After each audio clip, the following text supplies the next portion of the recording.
Oye, aunque venga un ángel del cielo con otro evangelio, llámale anatema. ¿Será que él no ha estudiado historia? ¿O acaso no ha leído muy bien la Biblia? Parece ser que no. Pero María después dice, hagan lo que él dice. Y no quiero leer.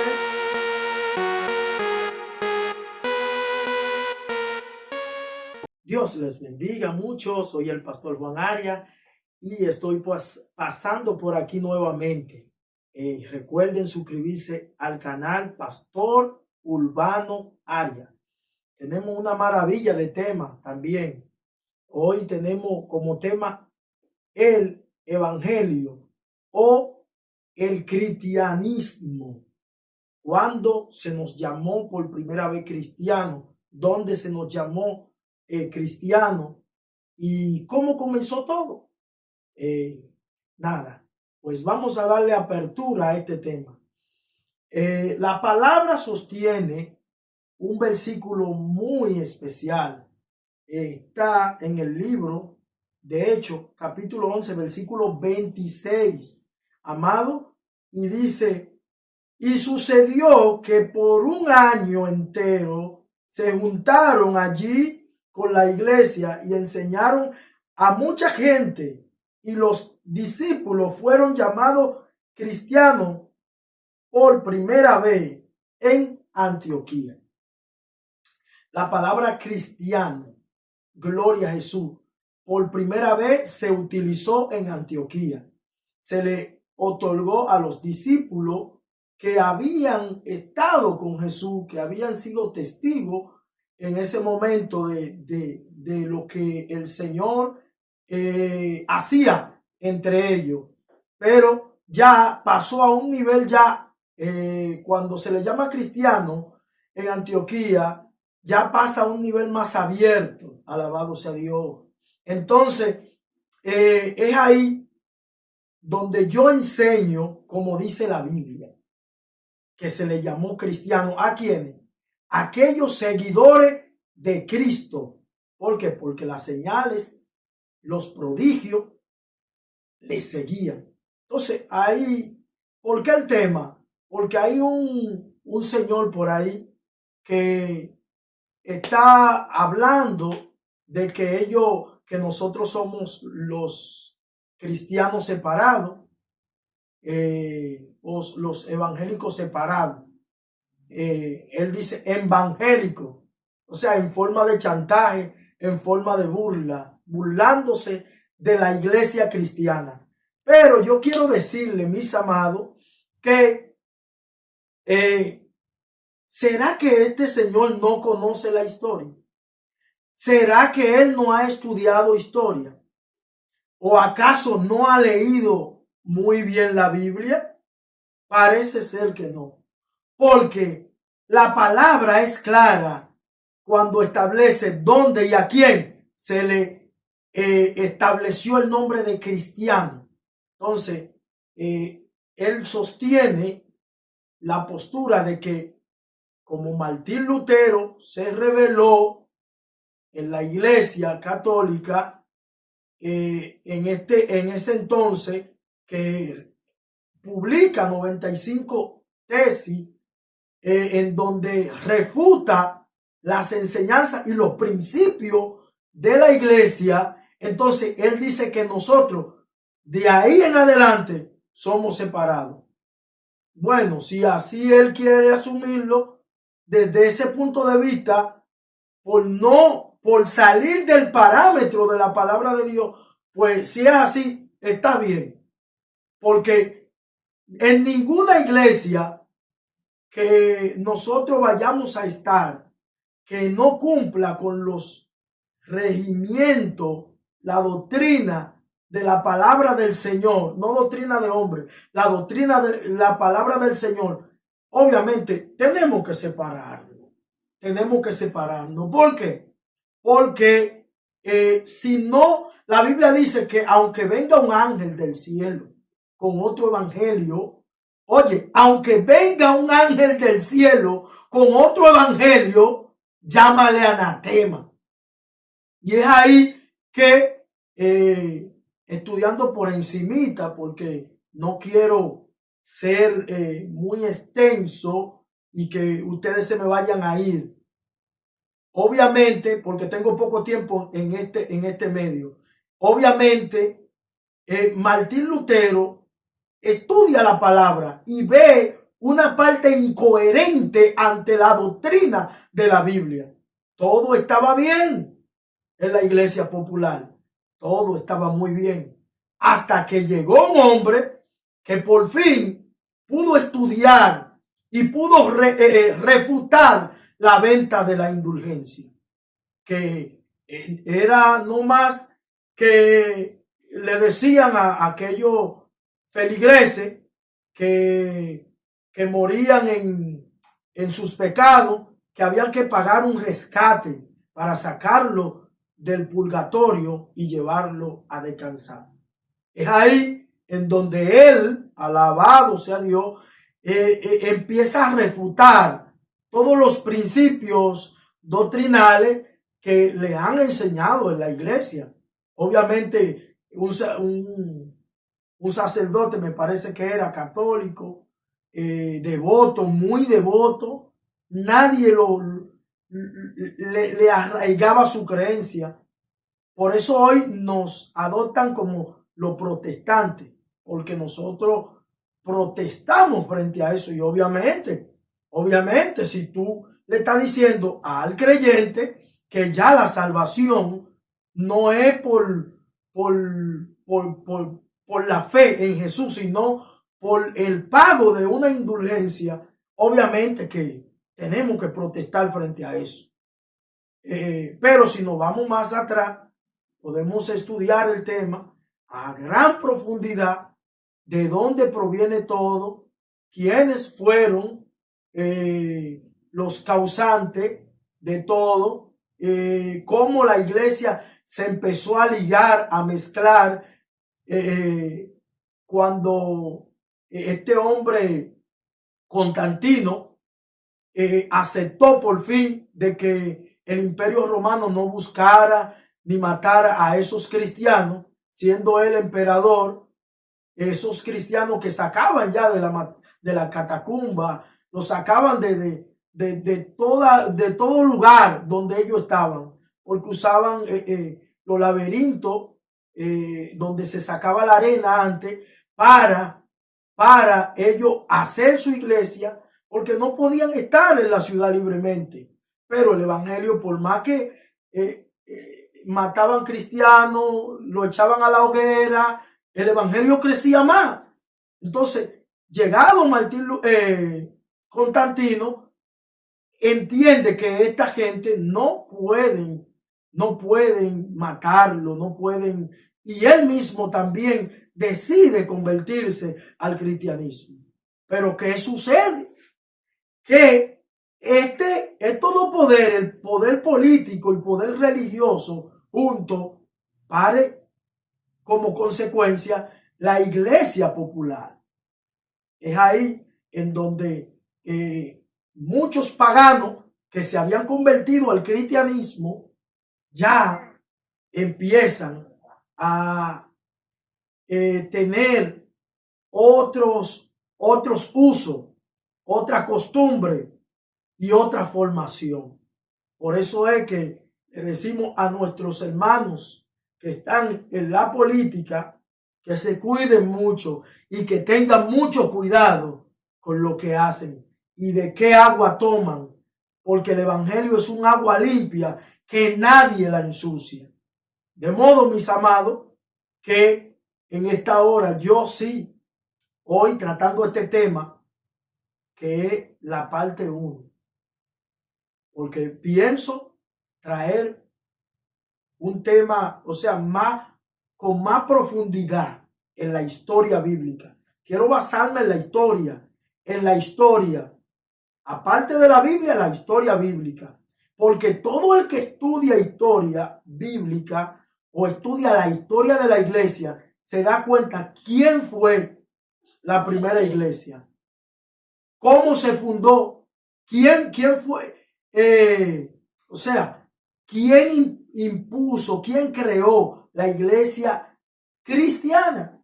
Como establece la palabra, eran a los discípulos cuyas señales los seguían. Yo el día pasado vi un video de este hombre, de Luis Toro. Este hombre no ha estudiado teología, tiene un desorden teológico terrible, terrible. ¿Por qué? Porque él sostiene que Pedro fue el primer papa. También sostiene que se ora a los muertos, diciendo y aludiendo a que Jesús estableció una parábola, y la historia del hombre rico y Lázaro no es una parábola, es una historia, y según los estudiosos, esta historia data de los tiempos de Abraham. Alabado sea Dios. De modo que esto no es una parábola. Él dice que es una parábola por el cual el hombre rico, estando en el infierno, clamó para que el Señor, rogó, apelando a que sí, se le puede, que los muertos pueden rogar, apelando de que María se le puede rezar, ruega por nosotros. Todo esto es antibíblico. Porque la Biblia enseña que después que una persona parte de esta tierra, no tiene parte con los vivos. Ya no sabe de lo que se hace allí. O sea que esto es antibíblico. De otra manera, también tiene otro principio, que cuando María y Jesús estaban en la boda de Caná, allí se dio un evento que se acabó el vino. Se acabó el vino. Imagínense una boda donde se termine se termine la comida, uno de los elementos principales. Imagínate, usted va a una boda y usted no comió, usted dice que fue la peor boda. Entonces, estaban en la boda, pero se acabó el vino. Saben los estudiosos que el vino representa en Israel o en el mundo antiguo, representaba algo muy importante. Al haberse acabado el vino, María se le acerca a su hijo para ver si puede hacer algo. Y Jesús le dice claro, ¿qué tiene esto que ver con nosotros, mujer?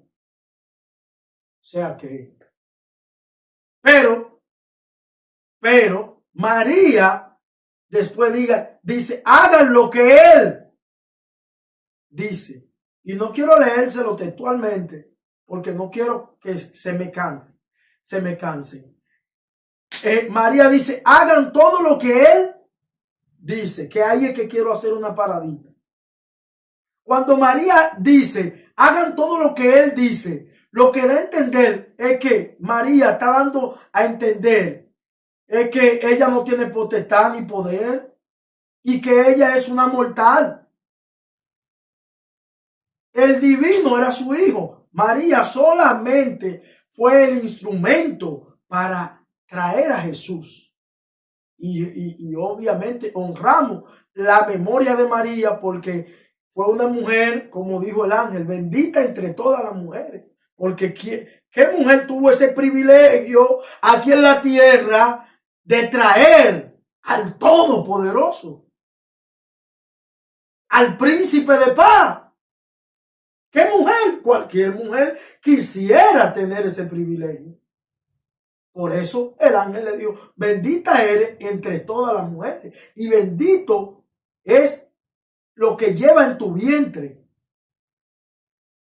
el fruto de tu vientre.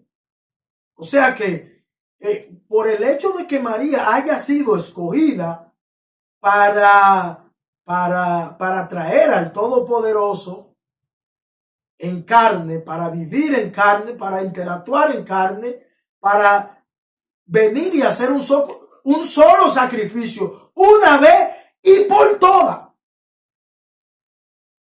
Una vez y por todas. Ya no hay más remisión de pecado, ya no hay más sacrificio, más cordero muerto por causa de otro. No, fue una vez y por todas. Entonces, ¿por qué yo tengo que buscar un mediador? Si la Biblia dice que no hay otro mediador entre Dios y los hombres, sino el Hijo. ¿Por qué yo tengo que darle parte al hombre? Lo que pasa es que cuando Martín Lutero refuta sin esto se desmonta la iglesia popular. Sin esto se cae. Todo el que me diga a mí, no, que la primera iglesia fue la iglesia popular. Estudia historia. Tiene que estudiar historia. Porque las historias no mienten. Y hay otros libros que no son Biblia, que no son bíblicos, son de historia, que también relatan, porque diría, no, la Biblia hablaría a favor de ellos. No, son libros que quizá quien los escribió no tiene que ver con la Biblia, pero la historia es historia. Y el que no conoce su historia, es posible que pueda volver a repetirla.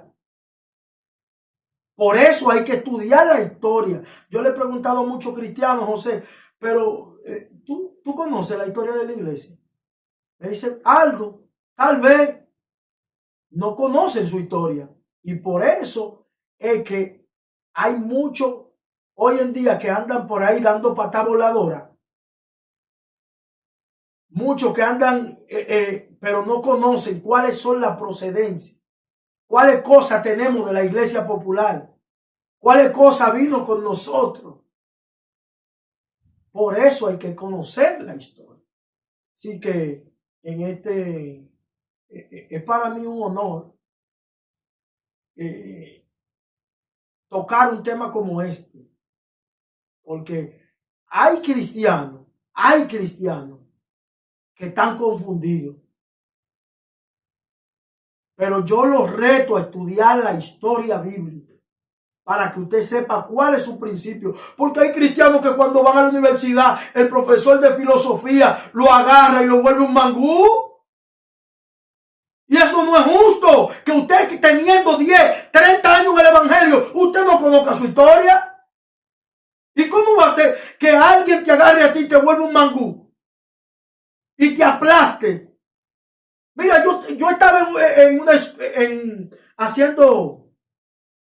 dando una materia de electricidad, y cuando había un profesor ateo ahí, y cuando el profesor me confrontaba para tratar de sacar, de fuñir mi fe, alabado sea Dios, cuando el profesor me confrontaba, yo le decía, profesor, era el único, entre tantos cristianos que había, era el único que confrontaba al profesor.